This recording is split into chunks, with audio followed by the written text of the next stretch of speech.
The DA has accused the ANC of introducing crude race-based policies. DA Head of Policy Matthew Cuthbert says the ANC continues to introduce a red tape that cuts ordinary South Africans off economic activity.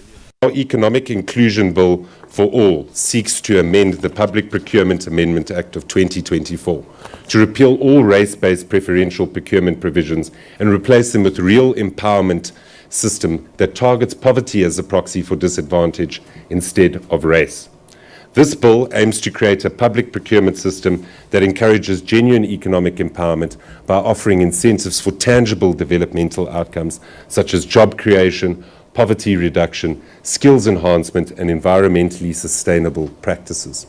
We aim to reform South Africa's public procurement framework by aligning it with Section 217 of the Constitution, which governs public procurement. And this requires that all state organs must contract for goods and services in a system that is fair, in a system that is equitable, transparent, competitive, and cost-effective.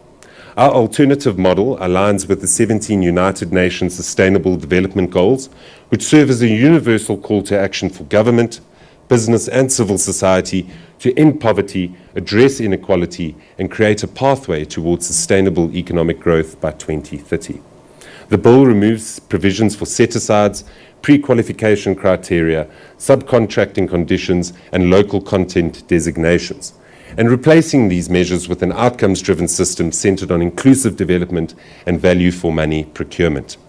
Furthermore, the transitional measures in the bill include the winding down of the BEE Commission over 12 months and the systematic removal of references to BEE across legislation. To give effect to this change, the bill empowers the Minister of Trade, Industry and Competition to develop a simplified preference point system based on suppliers' demonstrated contributions to inclusive development and social impact.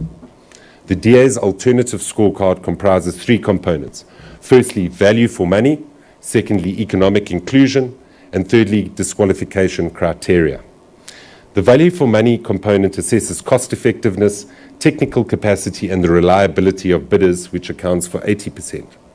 The economic inclusion component assesses bidders' demonstrable contributions to the SDGs across 5 key categories, such as human development, economic empowerment, environmental sustainability, inclusive communities, and a mixed impact option, which accounts for 20%. The disqualification criteria excludes bidders if there is a proven record of fraud, corruption, or misrepresentation. The DA's Economic Inclusion for All bill seeks to replace broad-based black economic empowerment, whilst changing the public procurement measures currently in place. Perhaps the most notorious example of this disastrous policy is the 54 billion rand locomotive procurement scandal, which was investigated by the Zondo Commission into state capture, which revealed just the extent of how political connections enable widespread corruption and looting. In this particular case, Transnet unlawfully inflated the price of a 2014 contract to procure 1,064 locomotives from 39 billion rand to 54 billion rand in order to favor Chinese suppliers and channel over 6 billion rand in kickbacks to Gupta-linked companies under the pretense of transformation. The BEE model has become a key driver of corruption within our society.